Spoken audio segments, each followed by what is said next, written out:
चलिए अब मैं भूल जाऊँ, तो बेसिकली आ जाइए वापस। ठीक है, एक तो ये है कि जो पिछली क्लास थी एलिवेशन इन बॉइलिंग पॉइंट, उसमें थोड़ा बहुत रिवीजन करा दूं आप लोगों को, ठीक है? Yes sir. तो चलिए बहुत बढ़िया। प्लीज आप किसी का बैकग्राउंड नॉइस आ रही है, म्यूट कर लीजिए। उसके साथ है, उसे पता है वहां जाकर क्या ढूंढना है, पर वो वहां मुझे ही करना पड़ेगा।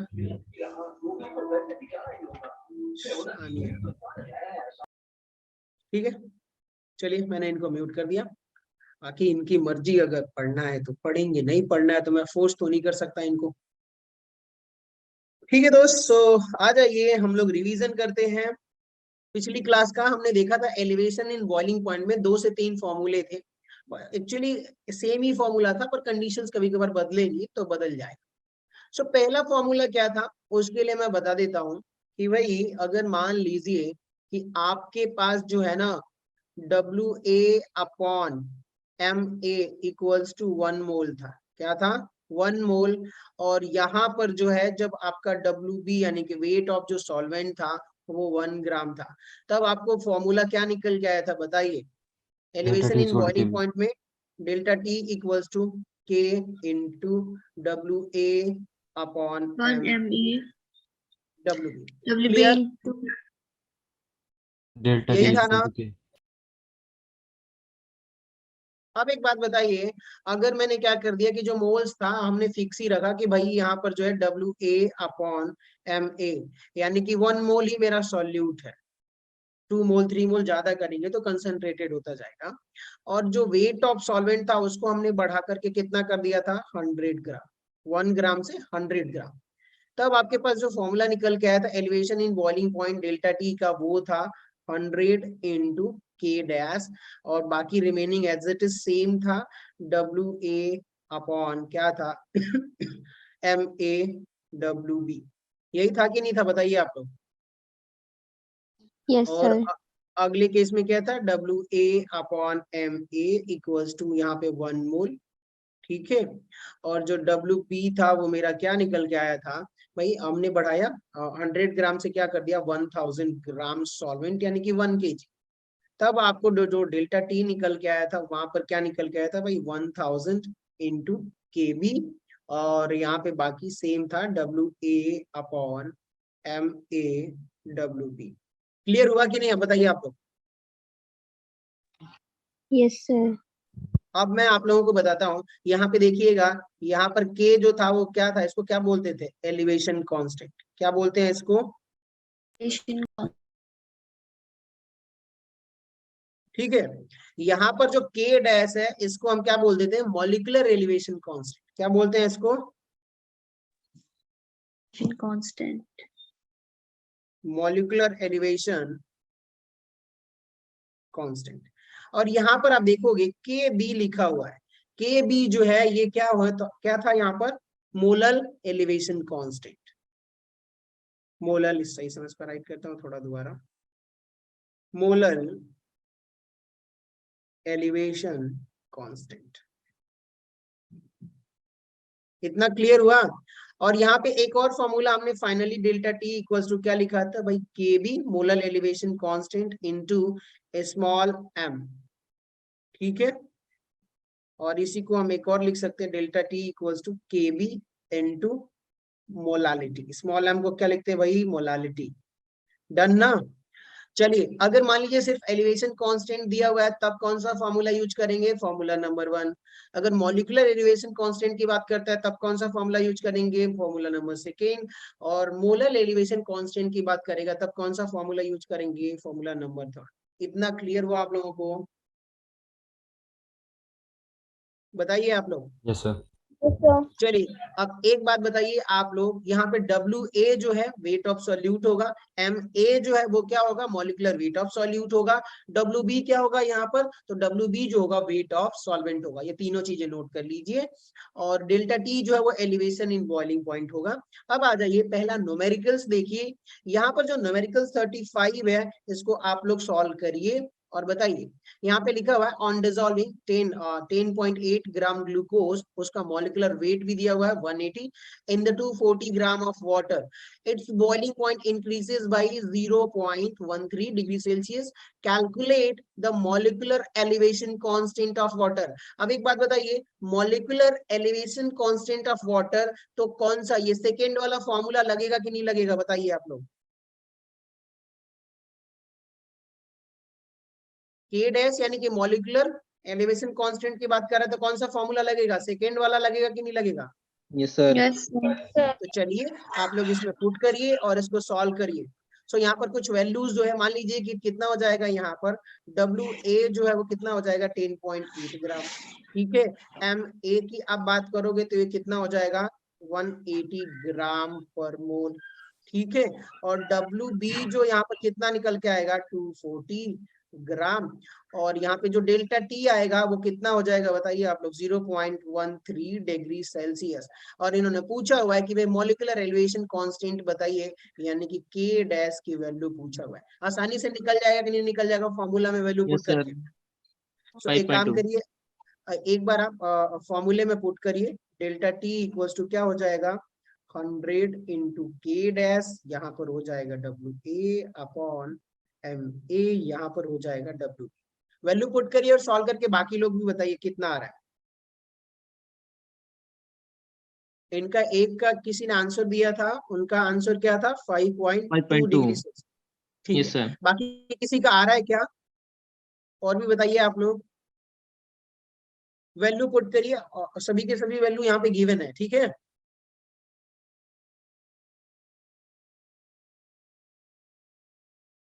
सो यहाँ पर अगर के डैश निकालना हुआ, चलिए आप लोग कैलकुलेट करिए तो क्या आएगा, इसको बोलेंगे delta T into MA into WB upon, यहाँ पे हो जाएगा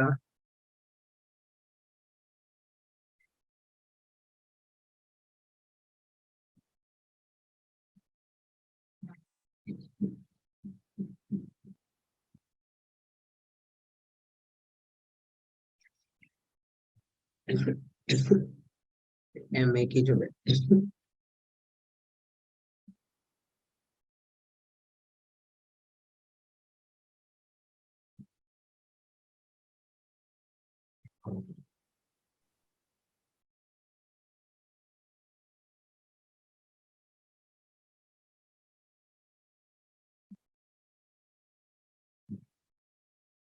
किसी का आया, और कितना आ रहा है आप लोगों का, और किसी का।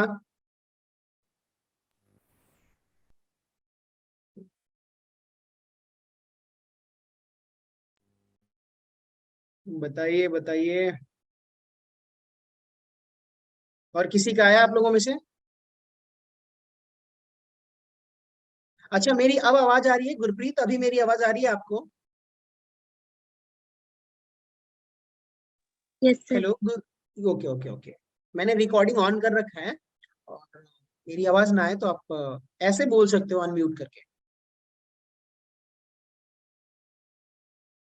ठीक है। किसी का आया और आंसर कैलकुलेट ही करना है, यहाँ पे मैंने लिख दिया है सभी के सभी वैल्यूज, बस कैलकुलेट करना है।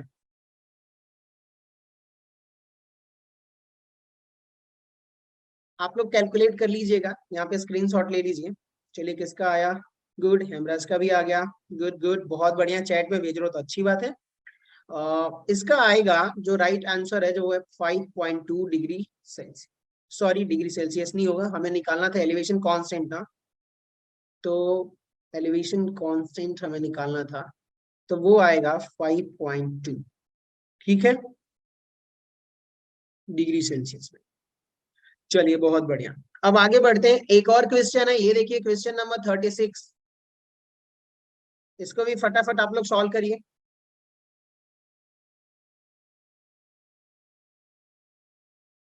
यहाँ पे एक बार मैं रीड कर देता हूँ इसको। Solutions of 2.5 gram non volatile solute, यानी सॉल्यूट की बात करेगा तो सीधा हम मान लेंगे कि भाई ये WA जो है 2.5 ग्राम है, ठीक है। इन 100 ग्राम बेंजीन अब बताइए 100 ग्राम बेंजीन यानी कि सॉल्वेंट मेरा क्या हो गया, डब्ल्यू बी जो है वो मेरा 100 ग्राम हो गया, डब्ल्यू बी भी निकल गया।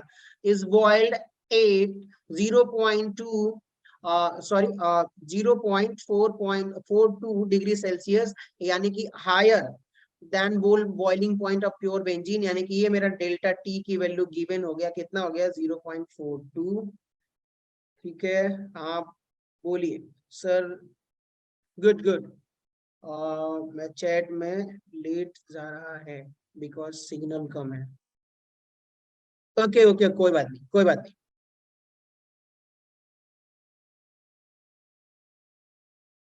ओके कोई बात नहीं। सो ठीक है, यहाँ पे डेल्टा टी जो है इतना आया।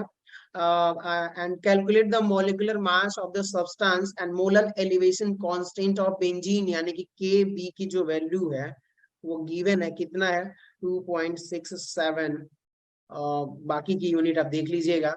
तो यहाँ पर इन्होंने पूछा क्या है, calculate the molecular mass of substance, यानी कि जब मॉलिक्यूलर मास ऑफ सब्सटेंस की बात करोगे तो यहाँ पे क्या निकल के आएगा बताइए, फॉर्मूला रखना पड़ेगा, थर्ड वाला फॉर्मूला यूज करोगे तो निकल के आएगा डेल्टा टी इक्वल्स टू, यहाँ पे हो जाएगा 1000 into K B W A upon, यहाँ पे क्या हो जाएगा एम ए डब्ल्यू बी। आपको निकालना क्या है भाई, molecular mass of solute M A निकालना है, तो सिंपली भाई एम ए को आप लेफ्ट साइड लेके जाइए, तो यहाँ पे आपको फॉर्मूला निकल के आएगा 1000 into K B into W A upon, यहाँ पे हो जाएगा delta T into W B. इसमें सिर्फ वैल्यू पुट करनी है, सभी के सभी वैल्यूज गिवन है, तो आप पुट करिए और आंसर निकाल के बताइए कितना आ रहा है। चलिए फटाफट, मैं भी साइमल्टेनियसली यहाँ पर लिख ही रहा हूँ 1000 इंटू के बी। चलिए बहुत बढ़िया, ग्रेट ग्रेट विजय। और लोग भी सॉल्व करिए इसको, केबी की वैल्यू जो थी 2.67 इंटू डब्ल्यू ए जो था वो 100 ग्राम था, अपॉन यहाँ पर जो है डेल्टा टी जो है 0.42 इंटू यहाँ पर डब्ल्यू बी जो है, सॉरी ये डब्ल्यू ए होगा ना, डब्ल्यू ए जो है वो 2.5, डब्ल्यू बी जो है 100। तो यहाँ से 2 0 कट जाएगा, तो ये 25 हो जाएगा। जब आप इसे सॉल्व करोगे तो एम ए की वैल्यू कितनी आ रही है। और किसी का आया, ग्रेट गुरप्रीत ग्रेट, हेमराज आपका भी बहुत सही। और हाँ विजय आपका भी बहुत सही आया आंसर, ग्रेट। और किसी का आया प्लीज कैलकुलेट करिए आप लोग फास्ट, सिंपल है, फॉर्मूले में पुट करना है। मैं इसलिए करवा रहा हूँ ताकि आप लोगों को फॉर्मूला याद हो जाए, न्यूमेरिकल करोगे तभी फॉर्मूला याद होगा। सो यहाँ पर जब आप लोग सॉल्व करोगे तो ये आंसर आएगा 158 पॉइंट समथिंग आंसर इसका आएगा। ठीक है, और किसी का आया, हेलो, अरे यार बोलो कम से। चलो कोई बात नहीं, नहीं बोलोगे गुस्से में हो तो कोई बात नहीं, अगले न्यूमेरिकल पे चलते हैं। ये न्यूमेरिकल आप लोग देखिए, इसको भी सॉल्व करिए और बताइए आप लोग फटाफट, जल्दी लग जाइए एकदम। 37 यहाँ पर बोला हुआ है molar elevation constant for water is इतना, यानी कि केबी की वैल्यू गिवन है। Calculate the boiling point of the solutions made by dissolving 6 gram of urea, urea जो है नॉन वोलेटाइल सॉल्यूट है, और सॉल्वेंट का वेट कितना दिया हुआ है 200 ग्राम ऑफ वाटर। सो इसको कैलकुलेट करिए और आंसर बताइए आप लोग कितना आ रहा है। Sir, since when I did, I leave, but signal is very low. So that's why I am lying down in chat. Okay, okay, कोई बात नहीं, कोई बात नहीं।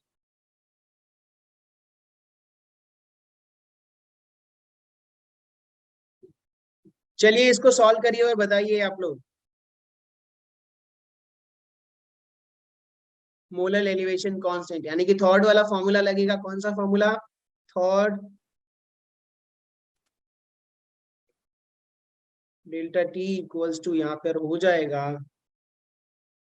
1000 kb boiling point of the solution made into यहाँ पर आएगा W A upon M into W A.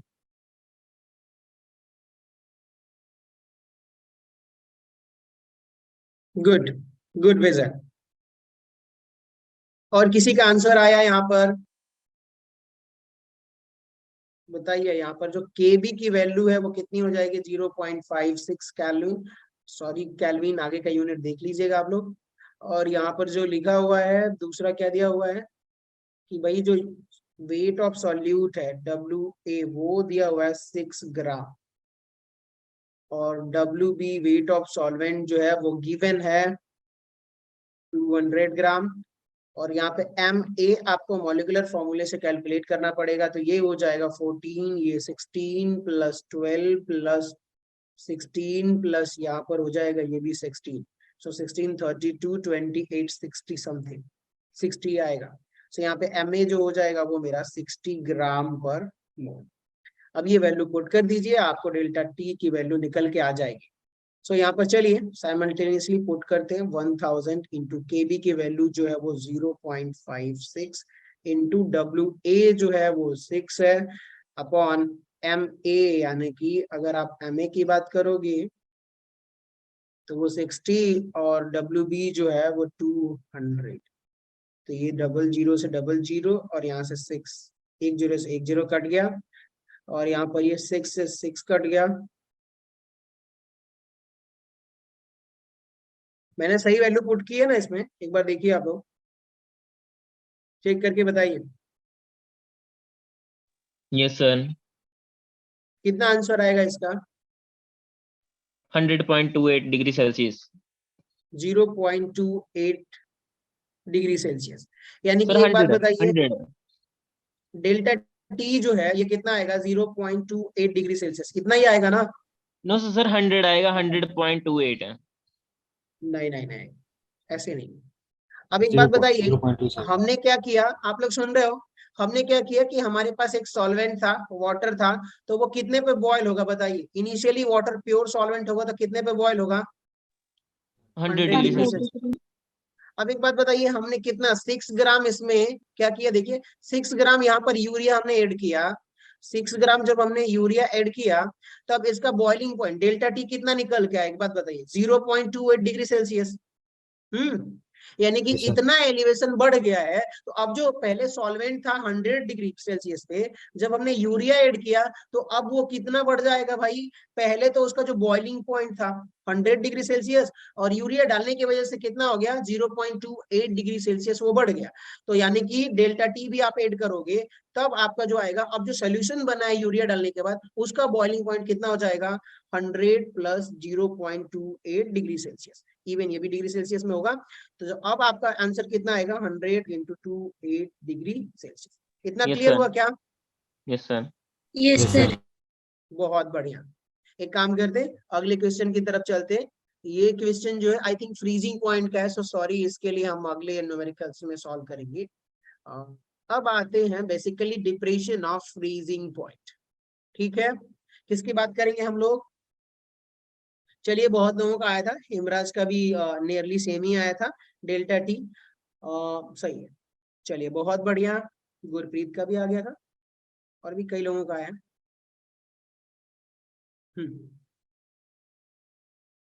So basically अब हम आने वाले हैं ना, जो अगला क्वेश्चन है वो थियरी है, वो है अपना डिप्रेशन इन फ्रीजिंग पॉइंट।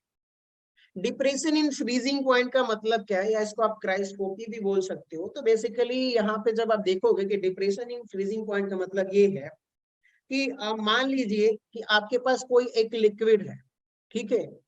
मान लेते हैं क्या, एक वाटर ही है हमारे पास। मैं ऊपर आ रहा हूँ, वाटर है, और वो वाटर क्या है कि 0 डिग्री सेल्सियस पर फ्रीज होगा। क्या होगा?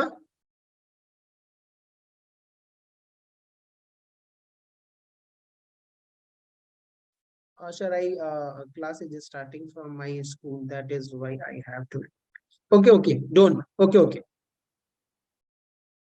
So एक बात बताइए आप लोग कि आप मान लीजिए कि एक वाटर हमने लिया, और वाटर को हमने क्या किया? टेम्परेचर डाउन करेंगे, तो क्या वो जो वाटर है वो 0 डिग्री सेल्सियस पर फ्रीज होगा कि नहीं होगा? बताइए आप लोग। Yes sir. 0 डिग्री सेल्सियस पर। लेकिन हमने क्या किया कि उसी वाटर में हमने नॉन वोलेटाइल सॉल्यूट ऐड कर दिया, तो वो हो सकता है कि वो क्या हो? 2 डिग्री सेल्सियस या फिर 3 डिग्री सेल्सियस या फिर 4 डिग्री सेल्सियस पर ही वो क्या हो जाए, फ्रीज हो जाए। समझ में आ रही है बात, आइस में कन्वर्ट हो जाए। इसका कहने का मतलब क्या है, इसका जो बॉइलिंग पॉइंट था वो घट गया कि नहीं घट गया, सॉरी बॉइलिंग पॉइंट नहीं, फ्रीजिंग पॉइंट जहां 0 पे होना था वो क्या हो गया, घट के कहाँ आ गया, 2 डिग्री सेल्सियस या 3 डिग्री सेल्सियस या 4 डिग्री सेल्सियस। समझ रहे हो आप लोग? Yes, sir. आप ऐसे समझिए कि मान लीजिए कि 25 डिग्री सेल्सियस हमारा था वाटर का, तो हमें जाना था 25 डिग्री घटाना था, लेकिन अब यहाँ से मान लीजिए 3 किया, तब हमें कितना घटाना पड़ेगा, कितना हमें टेम्परेचर डाउन करना पड़ेगा बताइए, 22। और अगर मान लीजिए 4 डिग्री पे ही अगर फ्रीज हो रहा है, नॉन वोलेटाइल सॉल्यूट ऐड किया, तो अब वो 21 डिग्री आपको डाउन करना पड़ेगा, यानी कि वो घट गया कि नहीं घट गया फ्रीजिंग पॉइंट, टेम्परेचर जो फाइनल पूरा टेम्परेचर हमें घटाना था। Yes, sir. तो अब मान लीजिए कि अगर मान लीजिए 0 डिग्री सेल्सियस पे वो फ्रीज हो रहा है, कोई सॉल्यूट ऐड नहीं किया नॉन वोलेटाइल या कोई ऐसा इलेक्ट्रोलाइट ऐड नहीं किया, तो वो 0 डिग्री सेल्सियस पे हो रहा है। हमने क्या किया, बाद में उसमें नॉन वोलेटाइल सॉल्यूट ऐड किया, तो हो सकता है वो 3 डिग्री 4 डिग्री 5 डिग्री सेल्सियस पर वो फ्रीज हो जाए, यानी कि जो हमें फाइनली जो टेम्परेचर घटाना पड़ रहा था वो पहले के कंपेरिजन में कम घटाना पड़ रहा है, तो इसी को बोलेंगे डिप्रेशन इन फ्रीजिंग पॉइंट। ठीक है, लेकिन अब आते हैं कि ऐसा होता क्या है और एक इसके पीछे की क्यों क्या रीजन है कि कैसे हम इसको एक्सप्लेन करेंगे कि भाई फ्रीजिंग पॉइंट क्या। सो फ्रीजिंग पॉइंट में बेसिकली मैं आप लोगों को एक चीज ये बता दूं कि शुरू में जब हमने देखा था कि मान लीजिए कि हमारे पास जो है ना एक आइस ब्लॉक है, क्या ये क्या है बताइए, आइस ये ब्लॉक। आइस ब्लॉक, और यहाँ पर हमारे पास सेम प्योर आइस ब्लॉक है। समझ में आ रही बात, यानी कि सिर्फ वाटर है, इसमें कोई ऐसा मिक्सचर नहीं है, इम्प्योरिटीज भी नहीं है। और यहाँ पर हमने एक बीकर लिया हुआ है, यहाँ पर एक लिक्विड है, क्या है, H2, प्योर H2O। एक बात बताइए, यहाँ पर क्या वेपर प्रेशर होगा कि नहीं होगा, लिक्विड का वेपर प्रेशर होगा, बताइए आप लोग, लिक्विड है तो वेपर प्रेशर होगा कि नहीं। Yes, sir. अब सिमिलरली होता क्या है कि यहाँ पे जो आइस है ना, इसके सरफेस पर भी वाटर के मॉलिक्यूल्स होंगे, तो ये भी इवोपोरेट होते हैं। सॉलिड का भी कुछ वेपर प्रेशर होता है, आप लोग पहली बार सुन रहे होंगे, वेपर प्रेशर ऑफ सॉलिड, क्या, वेपर प्रेशर ऑफ सॉलिड। और यहाँ पर हम किसकी बात करेंगे बताइए, vapour pressure of liquid. Vapour pressure of liquid तो हमें समझ में आता है, लेकिन वेपर प्रेशर ऑफ सॉलिड क्या है वो समझ में नहीं आता। इसके भी सरफेस के भी मॉलिक्यूल्स एवापोरेट होते हैं और एक सरफेस पर एक प्रेशर अप्लाई करते हैं, जिसको हम क्या बोल देते हैं, वेपर प्रेशर ऑफ सॉलिड। लेकिन आप लोगों से एक सवाल पूछता हूं कि मान लीजिए कि यहाँ पर एक सॉलिड ब्लॉक है और यहाँ पर एक लिक्विड है। यहाँ पर अगर मैं बात करूं कि इनके बीच में ए के मॉलिक्यूल्स के बीच में फोर्स ऑफ अट्रैक्शन FOA मतलब फोर्स ऑफ अट्रैक्शन, और यहाँ पे लिक्विड के ए मॉलिक्यूल्स के बीच में फोर्स ऑफ अट्रैक्शन यानी कि FOA, किसमें स्ट्रॉन्गर फोर्स लगेगा, सॉलिड में कि लिक्विड में, चलिए बताइए आप लोग। हेलो, मेरी आवाज आ रही है आप लोगों को? किसमें फोर्स ऑफ अट्रैक्शन स्ट्रॉन्गर लगेगा, लिक्विड में कि सॉलिड में?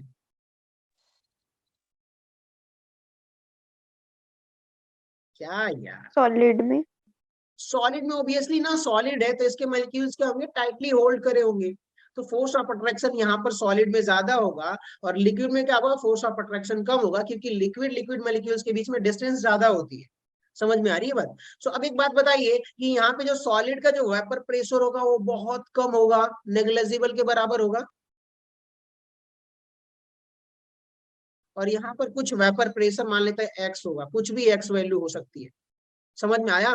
तो अगर मान लीजिए कि किसी लिक्विड को क्या करना है, किसी लिक्विड को आपको अगर सॉलिड में कन्वर्ट करना है, तो उसकी एक ही कंडीशन है कि वेपर प्रेशर ऑफ सॉलिड का वेपर प्रेशर ऑफ लिक्विड के इक्वल कर दोगे तो क्या हो जाएगा बताइए, वो सॉलिड में कन्वर्ट हो जाएगा। यानी कि अब ध्यान से सुनिएगा कि वेपर प्रेशर आपको घटाना है, तो हमने पहले पढ़ा था relative lowering of vapour pressure में कि delta T directly proportional to delta P. यही था कि नहीं था कि अगर मान लीजिए आप टेम्परेचर डाउन करोगे, ध्यान से सुनिए, डेल्टा टी यानी टेम्परेचर डिक्रीज करोगे तो क्या delta P vapour pressure decrease होगा कि नहीं होगा, प्रोपोर्शनल है तो बताइए आप लोग। Yes, sir. Relative lowering of vapour pressure से कि अगर आप टेम्परेचर डाउन करोगे, डिक्रीज करोगे तो उसका वेपर प्रेशर भी डिक्रीज होगा। तो यहाँ पे हमने क्या किया कि भाई ये जो लिक्विड है ना, वेपर प्रेशर ऑफ लिक्विड, इसका हमने क्या किया, टेम्परेचर डिक्रीज करना शुरू किया, तो इसका वेपर प्रेशर भी क्या होता जाएगा बताइए, डिक्रीज होता जाएगा, वीपी जो है वो भी डिक्रीज होगा, ठीक है। और जब वेपर प्रेशर डिक्रीज होगा तो एक टाइम ऐसा आएगा कि जो आइस ब्लॉक है इसका वेपर प्रेशर और इस लिक्विड का भी वेपर प्रेशर अगर इक्वल हो गया तो समझिए कि वो क्या हो गया है बताइए, ये जो लिक्विड है किसमें कन्वर्ट हो गया, आइस, किसमें कन्वर्ट हो गया, Ice. समझ में आया। सो यहाँ पे Yes, sir. बेसिकली मैं यही बताना चाहता हूँ। तो अब थियरी क्या यहाँ से क्या स्टेब्लिश होके आती है, यहाँ पे ध्यान से सुनिएगा कि freezing point of a substance is defined as the temperature at which the vapor pressure of its liquid is equal to the vapor pressure of the corresponding solid, ठीक है। तो जो सॉलिड है उसका वेपर प्रेशर और liquid का vapour pressure मेरा equal होगा, तब वो आइस में, तब उसी टेम्परेचर को हम क्या बोलेंगे, फ्रीजिंग पॉइंट उसका। सो यहाँ पर हमने जो थियरी निकाल के लाए थे वो क्या था कि भाई डेल्टा टी इक्वल्स टू, यहाँ पर क्या था, डेल्टा पी, ठीक है। सीधे हम relative lowering of vapour pressure से लिखेंगे, और ये क्या है, lowering in vapour pressure, delta P क्या है बताइए, लोअरिंग इन वेपर प्रेशर, ठीक है। अब एक चीज आप लोग रिमाइंड करिए, याद करिए कि लोअरिंग इन वेपर प्रेशर को हमने शुरू में क्या एक्सप्लेन किया था कि भाई अगर मैं बोलूं यहाँ से राउल्स लॉ से कि यहाँ पर जो है P naught minus P S upon P naught equals to W A upon W A into यहाँ पे क्या हो जाएगा, एम बी अपॉन यहाँ पे क्या हो जाएगा, इसको मैं लिखता हूँ M A into W B. ये लिख सकता हूँ कि नहीं लिख सकता बताइए आप लोग, Yes, sir. R L V P से, relative lowering of vapour pressure से। लेकिन मुझे चाहिए delta P lowering in vapour pressure, तो मैं एक काम करता हूँ कि P naught minus P S, और इसको क्या करता हूँ, पी नॉट को मैं राइट साइड लेके जाऊंगा, तो राइट साइड लेके जाऊंगा तो क्या मिलेगा, W A M B upon यहाँ पे हो जाएगा M A W B into P naught. Clear हो गया। अब बताइए Yes, sir. क्या ये डेल्टा पी है कि नहीं, Yes, sir. तो यहाँ पे सिमिलरली यहाँ पर इसकी जगह मैं वैल्यू पुट कर देता हूँ। लेकिन एक चीज और बताता हूँ, हमने पहले भी डिस्कस किया था इसके कांस्टेंट टर्म का, कि एक बात बताइए कि यहाँ पर एम बी जो है मॉलिक्यूलर वेट ऑफ सॉल्वेंट, और पी नॉट जो प्योर सॉल्वेंट है उसका वेपर प्रेशर बदलने वाला है नहीं, तो ये कांस्टेंट हो जाएगा। समझ में आ रही है बात। तो हमने कहा कि भाई चलो इसकी जगह एक नया कांस्टेंट के रख देते हैं। सो यहाँ पर बेसिकली मैं इसको ऐसे लिख सकता हूँ भाई, delta T proportional to delta P proportional to, यहाँ पर मैं क्या लिख सकता हूँ ये बताइए, ये वाला पूरा टर्म कांस्टेंट है ना, तो इसको प्रोपोर्शनल कर दिया, और इसको मैं लिख सकता हूँ W A upon M A W B, ठीक है। सो डेल्टा पी भी लिख सकते, पी लिखना था इसको। अब मैं डेल्टा पी को हटा ही देता हूँ क्योंकि यहाँ से हटा करके delta T directly proportional to W A upon M A W B लिख सकता हूँ कि नहीं लिख सकता बताइए आप लोग। Yes, sir. अब मैं क्या करता हूँ, यहाँ से इसका प्रोपोर्शनैलिटी कांस्टेंट हटाऊंगा, तो यहाँ से आप देखोगे कि भाई डेल्टा टी इक्वल्स टू क्या निकल के आएगा, एक कांस्टेंट के आएगा, और यहाँ पे क्या था, W A upon M A W B, ठीक है। और यहाँ पे ये जो के था ना, ये के कहाँ से हमने रिवर्स किया, M B into P naught, ये जो देख रहा हो ना यहाँ पे ये वाला, उसी के रिलेटिव में ये के आया हुआ है, ठीक है। सो एक फॉर्मूला जो है ये आप लोग नोट कर लीजिए, ठीक है। इसको अगली स्लाइड पे लेके चलते हैं और वहां पे देखते हैं। सो यहाँ पर आप देख लीजिए कि वो जो डेल्टा टी निकल के आया था वो क्या था, K into W A upon M A W B, यही था कि नहीं था फॉर्मूला। और यहाँ पर जो के निकल के आया था उसको बोलते हैं डिप्रेशन कांस्टेंट, डिप्रेशन कांस्टेंट, कि भाई कितना मेरा टेम्परेचर क्या हुआ, डिक्रीज हुआ। यहाँ पे देखिए डिप्रेशन ऑफ फ्रीजिंग पॉइंट क्या बोल रहा है कि the difference between the freezing point of the pure solvent और its solution is called the depression of freezing point. इसको एक बार नोट कर लीजिए आप लोग कि भाई डेल्टा टी यहाँ पे क्या है, depression of freezing point of the solvent यानी कि प्योर कंडीशन में, ठीक है। और जब जब solution non volatile solute add करेंगे तब उसका जो फ्रीजिंग पॉइंट होगा उसमें सब्सट्रैक्ट कर दो तो डेल्टा टी निकल के आ जाएगा। ये यहाँ पर क्या है, डिप्रेशन कांस्टेंट। जब आगे बढ़ोगे आप तो इसकी 2-3 केसेस बनेंगे। मान लीजिए कि डेल्टा टी इक्वल टू हमने रखा कि के डब्ल्यू ए अपॉन यहाँ पे क्या था, M A W B. Case first में आप क्या कर सकते हो भाई, 1 मिनट रुक जाइए आप लोग थोड़ा।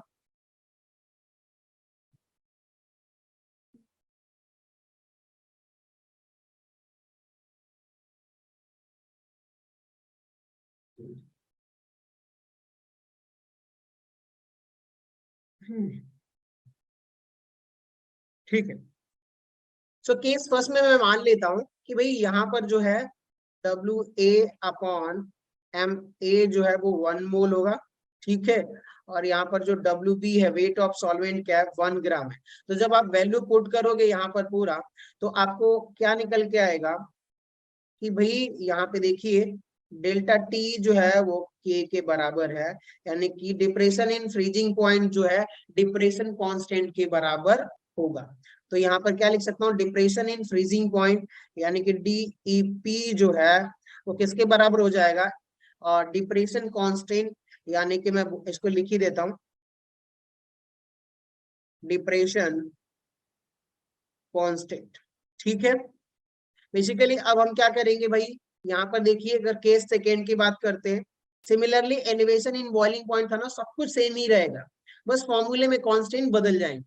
यहाँ पर आप देखिए अगर मान लीजिए कि आपने क्या रखा भाई, W A upon W B equals to 1 mole, ठीक है। और जो वेट ऑफ सॉल्वेंट था डब्ल्यू बी वो कितना कर दिया हमने, 100 ग्राम। तब आपको जो डेल्टा टी की जो टर्म्स निकल के आएंगे सिंपली वहीं से आप याद कर लीजिए, कांस्टेंट कांस्टेंट बताने की जरूरत नहीं है, याद कर लो सीधा। क्या हो जाएगा, 100 ग्राम 100 इंटू, यहाँ पे मैं मान लेता हूँ कि के डैश एक नया कांस्टेंट है, और यहाँ पे W A upon M A W B, ठीक है। और यहाँ पर जो के डैश है इसको बोल देते हैं मॉलिक्यूलर डिप्रेशन कांस्टेंट। क्या बोलेंगे इसको, मॉलिक्यूलर डिप्रेशन कांस्टेंट। सिमिलरली अब आ जाइए थर्ड केस में।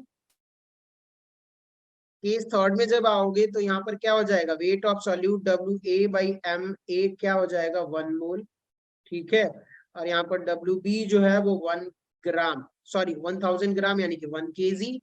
सो यहाँ पर जब आप वैल्यू इसका कांस्टेंट निकालोगे तो डेल्टा टी जो निकल के आएगा वो क्या होगा, वो देखिए आप लोग।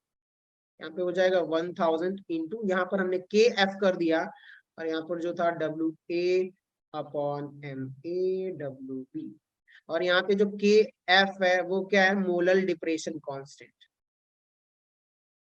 Molal depression constant. इतना क्लियर हुआ आप लोगों को, Yes, sir. Hello, Yes, sir. ठीक है। अब ध्यान से सुनिए, वहां पर क्या था कि के की वैल्यू क्या थी बताइए, एलिवेशन कांस्टेंट था, तो यहाँ पे क्या हो गया, डिप्रेशन कांस्टेंट, बाकी सब सेम है। यहाँ पर के डैश जो है वहां पर मॉलिक्यूलर एलिवेशन कांस्टेंट था, तो यहाँ पे क्या हो गया, मॉलिक्यूलर डिप्रेशन कांस्टेंट। यहाँ पर वहां पर के बी था, तो यहाँ पर क्या हो गया बताइए, के एफ हो गया। के बी क्या था, मोलर एलिवेशन कांस्टेंट, यहाँ पर क्या हो गया है, मोलर डिप्रेशन कांस्टेंट, ठीक है। कुछ नहीं है, सब कुछ फॉर्मूला सेम है, बस यहाँ पे जो है ना कि उसका टर्म्स बदल गए, ठीक है। अब एक बात बताइए कि यहाँ पर मैं इसको ऐसे भी लिख सकता हूँ, डेल्टा टी इक्वल्स टू लिख सकता हूँ के एफ इंटू मोलालिटी। एक तो इसको ऐसे लिख सकता हूँ, और मोलालिटी को स्मॉल एम से रिप्रेजेंट करते हैं, तो डेल्टा टी इक्वल्स टू के एफ इंटू स्मॉल एम। बात एक ही है, जो मैंने यहाँ पे लिखा हुआ है उसको आप देख लीजिए। नोट कर लीजिए इसका स्क्रीनशॉट ले लीजिए, चाहे आप तो नोट कर लीजिए। यहाँ पे देखिए थियरी पे कोई ध्यान देने की जरूरत नहीं है, हमें सिर्फ बेसिकली न्यूमेरिकल में फोकस करना है। सो एलिवेशन इन बॉइलिंग पॉइंट हमने देखा ही था, तो यहाँ पर सिंपली कुछ नहीं करना है, सेम फॉर्मूला याद करो। बस मान लो कि भाई के जो है वहां पर क्या है, एलिवेशन है, तो यहाँ पर डिप्रेशन है। के डैश यहाँ पर molecular elevation, molecular depression constant होगा यहाँ पर, तो वहां पर मॉलिकुलर एलिवेशन होगा। के एफ यहाँ पर मोलर डिप्रेशन कांस्टेंट है, के भी वहां क्या होगा, मोलर एलिवेशन कांस्टेंट होगा। ठीक है, फॉर्मूले सब कुछ सेम है, बस आपको न्यूमेरिकल्स लगाते वक्त बस ध्यान देना है थोड़ा कि कौन सा न्यूमेरिकल कब लगेगा। सो चलिए न्यूमेरिकल सॉल्व करेंगे इसका। Yes, sir. चलिए आ जाइए।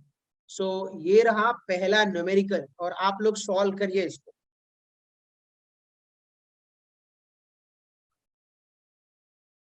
यहाँ पे लिखा हुआ है calculate the molecular mass of substance. Molar depression constant दिया हुआ है, जब कांस्टेंट दिया हुआ है तो उसी से डिसाइड कर लेना है आपको कि भाई कौन सा फॉर्मूला लगेगा। बताइए, मोलर डिप्रेशन कांस्टेंट दिया हुआ है तो कौन सा फॉर्मूला लगेगा, थर्ड वाला, ये वाला लगेगा कि नहीं लगेगा?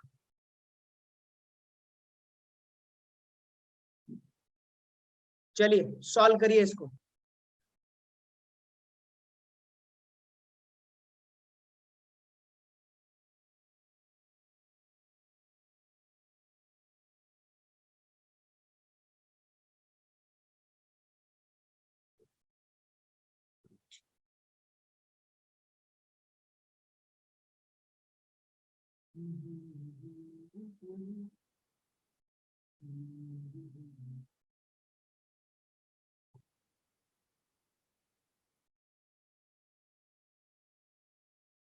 किसी का आया?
थ्री 42 मृदुल 342 कितना है, मैं भी एक बार चेक कर लेता हूँ। या ग्रेट, कई लोगों का आ गया है, बाकी और लोग भी आप लोग ट्राई करते रहिए। या ग्रेट गुरप्रीत कौर, बहुत बढ़िया। चलिए सो यहाँ पर देखिए ऑल वैल्यूज गिवन है यहाँ पर। सो आप लोग देखोगे कि भाई यहाँ पर जो फॉर्मूला है मोलर डिप्रेशन कांस्टेंट, अगर इन्होंने बोल दिया कि भाई मोलर डिप्रेशन कांस्टेंट दिया हुआ है तो आपको थर्ड फॉर्मूला यूज करना है, और उस फॉर्मूले में वो भी मॉलिक्यूलर मास ऑफ सब्सटेंस यानी कि सॉल्यूट का मॉलिक्यूलर मास कैलकुलेट करना है। तो सबसे पहले आप delta T equals to formula लिख लीजिए 1000 के एफ डब्ल्यू ए अपॉन यहाँ पे हो जाएगा एम ए डब्ल्यू बी, इसको इधर लेके जाइए। सो एम ए आपको निकल जाएगा simply 1000 into K F into W A, यहाँ पर delta T into W B. ठीक है, सो एम ए बराबर यहाँ पे हो जाएगा 1000 इंटू के एफ जो है 1.863 इंटू डब्ल्यू ए वो दिया हुआ है 13.6 ग्राम अपॉन डेल्टा टी जो है 3.7 इंटू यहाँ पर डब्ल्यू बी जो गिवन है वो 20 है। ठीक है, तो यहाँ से 1 कट जाएगा, ये आपको जो निकल के आएगा वो कितना आएगा 500। आप इसे सॉल्व करोगे तो एम ए की जो वैल्यू आ रही है, कितना आ रहा है एम ए की वैल्यू? 342 पॉइंट समथिंग, हाँ 39 या 4 आया था, 342.4, ठीक है, ग्राम पर वोल्ट। चलिए बहुत बढ़िया, एक और न्यूमेरिकल पे आगे बढ़ते हैं। ये रहा 39 न्यूमेरिकल को आप लोग देखिए, इसको भी सॉल्व करिए और बताइए।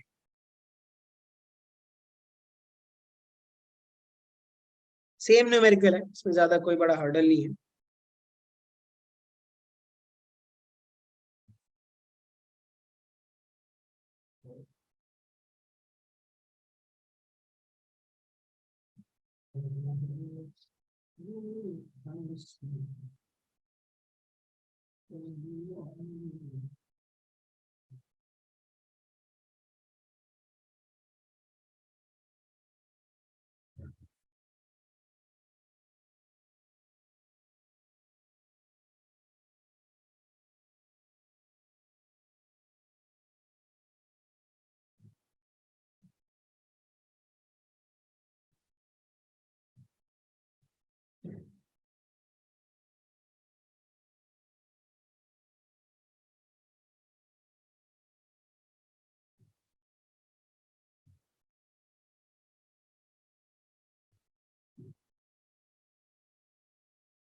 किसी का आया?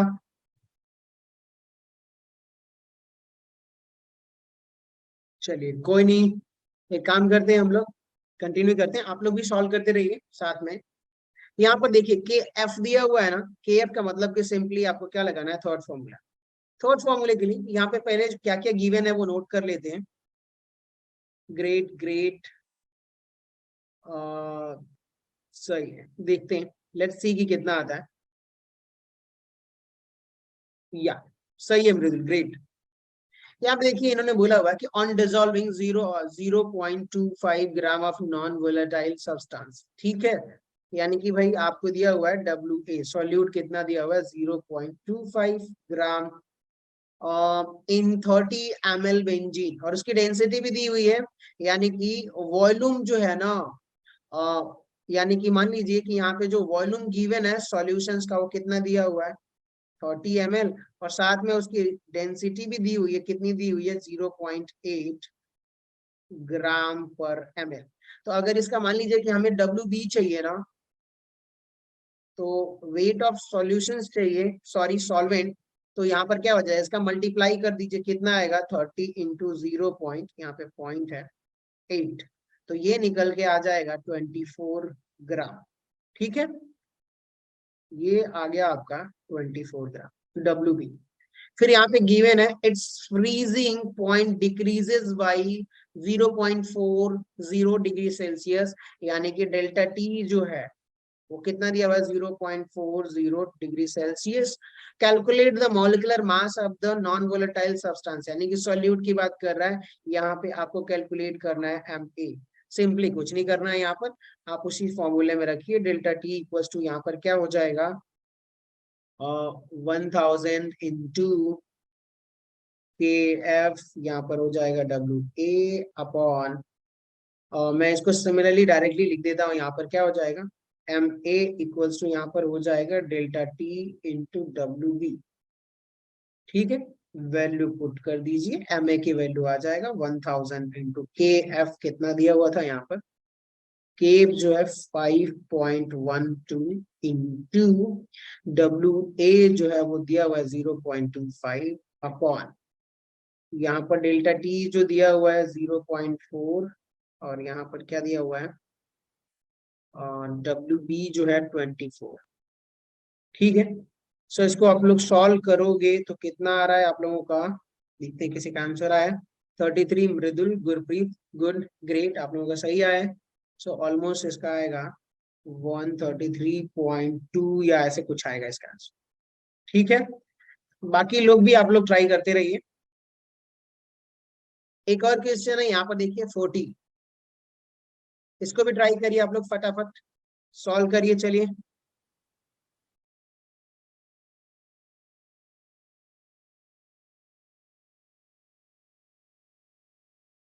आसान आसान न्यूमेरिकल है, इसमें कोई बड़ा हार्ड एंड फास्ट नहीं है।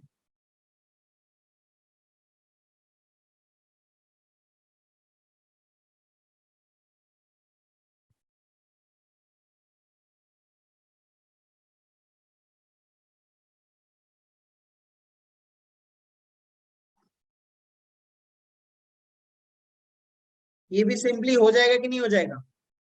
सेम फॉर्मूले पे लगाना है।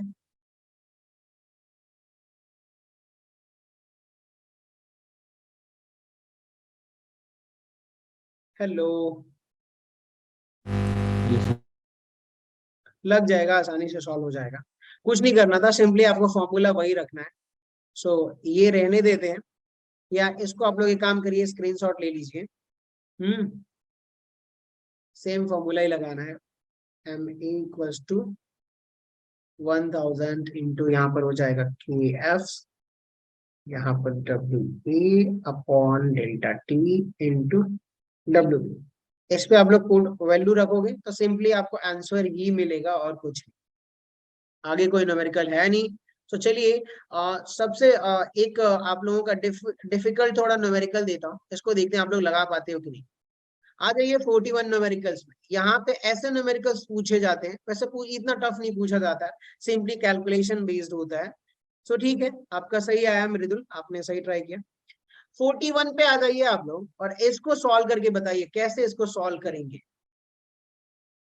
सबसे पहले तो सारी के सारी वैल्यूज आपको गिवन है, आपको कुछ करना ही नहीं है इसमें। पहले ना मॉलिक्यूलर मास निकालिए, फिर एक अलजेब्रिक इक्वेशन बनानी है, वहां से सॉल्व करना है। ठीक है, सुन रहे हो आप लोग? Yes sir. सबसे पहले आपको क्या निकालना है, सारी वैल्यू गिवन है, बस मॉलिक्यूलर मास निकालना है। दोनों के केस में मॉलिक्यूलर मास निकालिए, फिर उसके बाद से आपको क्या करना है, अलजेब्रिक इक्वेशन लगानी है, वहां से ए और बी की वैल्यू निकल के आ जाए। सो क्वेश्चन पढ़िए आप लोग आराम से, टेक योर टाइम, और फिर मैं बताता हूँ इसको कैसे लगाना है। सो 8:10 हो रहा है, 8:10, 8:15 पे आप लोगों से मैं पूछूंगा, मतलब मैं बताऊंगा उसके बाद। तब तक आप लोग ट्राई करिए और इसका आंसर कोशिश करिए निकल जाए। चलिए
सर आपका माइक बंद है।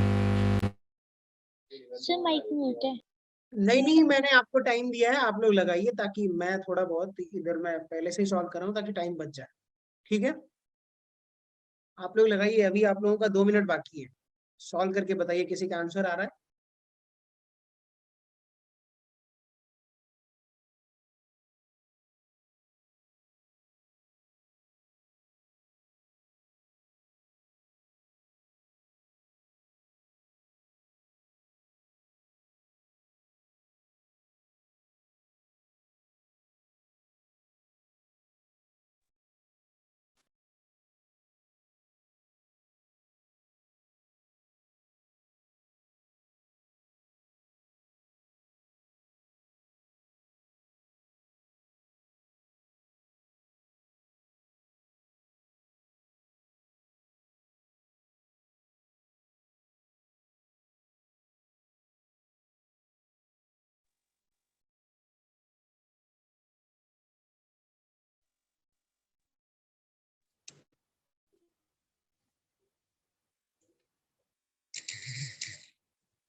गुड मृदुल, ग्रेट, सही है, आपका आंसर सही आया। और किसी का आया क्या?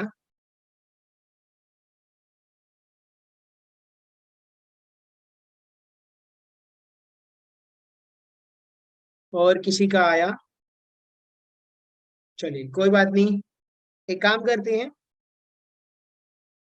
अच्छा एक बात बताइए आप लोगों ने कि यहाँ पर जो है कि मॉलिक्यूलर मास कितने लोगों ने निकाल लिया था? Hello hello, yes sir. Molecular mass कितने लोगों का निकला था? मॉलिक्यूलर मास ऑफ सॉल्यूट तो आराम से निकाल लोगे, ध्यान से सुनिए, डिफिकल्ट नहीं है यहाँ पर। इन्होंने बोला हुआ है 2 element A B form compounds having molecular formula AB2 और AB4। दो अलग अलग ए और बी से ही मिला के AB2 और AB4 बना रहे हैं। उसमें क्या, when dissolve in 20 gram benzene, 20 gram benzene solvent है, उसमें 1 ग्राम AB2 और 1 ग्राम ही क्या किया इन लोगों ने, AB4 भी ऐड किया हुआ है। ठीक है, तो एक बार इनका डेल्टा टी जो आ रहा है, freezing depression in freezing point कितना आ रहा है 2.3, और एक बार कितना आ रहा है 1.3। ठीक है, molar depression constant for benzene for 1000 के लिए कितना दिया हुआ 5.1। हमने सारी वैल्यू कैलकुलेट की तो मॉलिक्यूलर मास जो निकाला AB2 का वो कितना आया बताइए, 110.86। ठीक है, और दूसरा AB4 के लिए मॉलिक्यूलर मास कितना आया हुआ 196.15। इतना आप लोग कैलकुलेट कर लोगे, वैल्यू रखोगे। इसके बाद थोड़ा डिफिकल्ट है, तो एक बात बताइए आप लोग कि यहाँ पर AB2 को क्या लिख सकता हूं बताइए, A प्लस 2 टाइम B। बताइए A का मॉलिक्यूलर मास प्लस B का 2 टाइम करके आप ऐड करोगे तो मॉलिक्यूलर मास के बराबर आएगा कि नहीं आएगा? इक्वल्स टू में 110.86 ऐसे लिख सकता हूं कि नहीं लिख सकता बताइए आप लोग यहां से। Yes sir.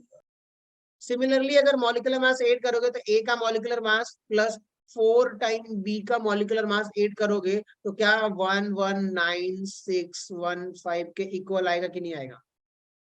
Yes sir. इसको मान लीजिए इक्वेशन नंबर फर्स्ट, इसको मान लीजिए इक्वेशन नंबर सेकेंड। अब बताइए इक्वेशन हाँ, सेकेंड में से आप क्या करिए, फर्स्ट को सब्सट्रैक्ट करिए। मैं इसको नीचे ही लिख देता हूँ ताकि अच्छा रहे। ये इक्वेशन क्या है मेरी, सेकेंड है, तो a plus 2b equals to आ जाएगा यहाँ पर 110.86। ये रहा हमारा इक्वेशन नंबर फर्स्ट। सब्सट्रैक्ट करोगे तो ये घट जाएगा, यहाँ से क्या आएगा 2b इक्वल्स टू कितना आएगा, चलिए मैं देख ही लेता हूँ, मेरे पास पहले से ही पड़ा हुआ है, सॉल्व पड़ा हुआ है। 85.29 कितना आएगा 85.29 85.29। अच्छा, मान लीजिए b को निकालना है तो क्या हो जाएगा 85.29 डिवाइडेड बाई 2, कितना आ रहा है b की वैल्यू 42.64 42.64। एक बात बताइए, ये जो b की वैल्यू है इनमें से किसी में भी रख दो, आप किसी भी इक्वेशन में रख दो तो क्या a की वैल्यू आ जाएगी? Yes sir. चलिए तो बहुत बढ़िया, यही करना है, कुछ नहीं करना है। इसमें से b की वैल्यू या तो यहाँ रखिए या फिर ऊपर वाला इक्वेशन में रखिए, कहीं भी रख दीजिए, आसानी से आपको a की वैल्यू निकल के आ जाएगी। सो ऐसे ही कैलकुलेट करना था, इसमें कोई बड़ा वो नहीं था, आसान था। सो चलिए बहुत बढ़िया, ये सॉल्यूशन चैप्टर ऑलमोस्ट खत्म होने वाले, जो इंपॉर्टेंट टॉपिक थे। एक जो टॉपिक बच गया है थोड़ा सा, ऑस्मोटिक प्रेशर के बारे में बात करेंगे और एबनॉर्मल कोलिगेटिव प्रॉपर्टीज की बात करेंगे। सो बेसिकली थोड़ा सा 5 से 7 मिनट हम क्या करते हैं कि ऑस्मोटिक प्रेशर के बारे में डिस्कस कर लेते हैं, ठीक है। चलिए अब बात करते हैं हम लोग osmotic pressure. Osmotic pressure, osmotic pressure generally होता क्या है वो मैं आप लोगों को बताता हूँ। ध्यान से सुनिएगा कि मान लीजिए कि हमारे पास एक कंपार्टमेंट है, हमने क्या लिया कि भाई एक यहाँ पर ऐसा एक हमने कंटेनर बनाया, इस कंटेनर को यहाँ से थोड़ा बहुत हम फील कर सकते हैं, वाटर वगैरह यहाँ से हम फील कर सकते हैं, लेकिन हमने क्या किया कि यहाँ पर हमने एक सेमी परमिएबल मेम्ब्रेन लगा दी। क्या लगाया, ये क्या है SPM, क्या है हमने SPM, इसको क्या बोलते हैं बताइए, सेमी परमिएबल मेम्ब्रेन, ठीक है। ध्यान से सुनिएगा मैं क्या कहने वाला हूं कि भाई इधर जो है ना सॉल्यूशन है, क्या है इधर सॉल्यूशन, तो इधर क्या है प्योर सॉल्वेंट, क्या है इधर प्योर सॉल्वेंट। इधर देखिए ये कौन सा कंपार्टमेंट है, राइट साइड, इधर क्या हमारे पास लेफ्ट कंपार्टमेंट है, और इसके बीच में दोनों को हमने सेपरेट किससे किया है बताइए, SPM से। किससे, SPM का मतलब सेमी परमिएबल मेम्ब्रेन। अब यहाँ पे हुआ क्या कि मान लेते हैं कि इधर भाई कोई एक सोल्यूशन है, इधर क्या प्योर सॉल्वेंट है, वाटर मॉलिक्यूल्स है। तो ऑस्मोटिक होता क्या, पहले तो ऑस्मोसिस ध्यान से सुनिएगा, फिर ऑस्मोटिक प्रेशर को मैं बाद में डिफाइन करूंगा। ऑस्मोसिस का मतलब क्या है, एक बात बताइए आप लोग कि इधर प्योर सॉल्वेंट है और इधर क्या हमने फील किया बताइए सॉल्यूशन, इधर क्या फील किया लेफ्ट साइड सॉल्यूशन। तो यहाँ पे होता क्या कि जो प्योर सॉल्वेंट के मॉलिक्यूल्स है ना, थ्रू क्या होता है कि ये जो प्योर सॉल्वेंट के जो मॉलिक्यूल्स है, मैं इसको थोड़ा सा अलग कलर से बताता हूँ ताकि और क्लियर हो जाए। कौन सा कलर रखें, इसको ग्रीन कलर। यहाँ देखिए ये सॉल्वेंट के मॉलिक्यूल्स हैं, ठीक है, किसके मॉलिक्यूल्स हैं, प्योर सॉल्वेंट के मॉलिक्यूल्स हैं, ठीक है। ये जो प्योर सॉल्वेंट के मॉलिक्यूल्स है और इधर क्या सॉल्यूशन है, आप लोगों में से बताओगे कि भाई जो सॉल्यूशन है तो क्या ये हाई कंसंट्रेशन होगा कि नहीं होगा, और इधर क्या होगा भाई कंसंट्रेशन है ही नहीं, तो मान लो कि ये मेरा क्या हो गया लो कंसंट्रेशन, ठीक है। ऑस्मोसिस होता क्या है कि भाई साहब जो सॉल्वेंट मॉलिक्यूल्स का मूवमेंट है ना, लो कंसंट्रेशन से हाई कंसंट्रेशन सॉल्यूशन की तरफ जब सॉल्वेंट का मॉलिक्यूल्स मूव करता है, तो इस फिनोमेना को हम क्या बोल देते हैं बताइए आप लोग, ऑस्मोसिस। क्या बोलेंगे, ऑस्मोसिस। बताइए। इधर क्या है डाइल्यूट सॉल्यूशन है या सिर्फ सॉल्वेंट मॉलिक्यूल्स है, और दूसरी तरफ क्या है सॉल्यूशन है, कंसंट्रेटेड सॉल्यूशन है। तो ये सॉल्वेंट मॉलिक्यूल्स थ्रू क्या होगा, सेमी परमिएबल मेम्ब्रेन के थ्रू क्या हो जाएगा, लो कंसंट्रेशन सॉल्यूशन से हाई कंसंट्रेशन सॉल्यूशन की तरफ जाएगा। तो इसको हम बोलेंगे कि भाई ये जो प्रोसेस है सॉल्वेंट मॉलिक्यूल्स का मूव करना लो कंसंट्रेशन से हाई कंसंट्रेशन की तरफ, इसी प्रोसेस को हम बोलते हैं ऑस्मोसिस। क्या बोलेंगे बताइए आप लोग, ऑस्मोसिस। इतना क्लियर हुआ आप लोगों को? हेलो, बाकी लोग नहीं बोल रहे मेरे। Yes sir, yes sir, yes चलिए सर। बहुत बढ़िया। अब एक बात बताइए कि अगर मैं मान लूं कि भाई ये जो पूरा प्रोसेस हो रहा था, यहाँ इसके सेमी परमिएबल मेम्ब्रेन पर एक प्रेशर अप्लाई करेगा, क्या करेगा बताइए? ये जो सॉल्वेंट मॉलिक्यूल्स था वो क्या कर रहा है, या यहाँ पर जो एक सेमी परमिएबल मेम्ब्रेन है यहाँ पर एक प्रेशर अप्लाई हो रहा है, क्या काम कर रहा है बताइए? एक प्रेशर, उस प्रेशर को ही हम बोल देते हैं ऑस्मोटिक प्रेशर। क्या बोलेंगे? Osmotic pressure. ऑस्मोटिक। ठीक है, इसको मैं ऑस्मोटिक ही लिख देता हूँ, ऑस्मोटिक प्रेशर। ठीक है, इतना डन हो गया। चलिए कोई बात नहीं, इतना ही आप लोग नोट कर लीजिए, फिर आगे हम अगली क्लास में इसको डिटेल में समझेंगे, ठीक ना? Yes sir. चलिए बहुत बढ़िया।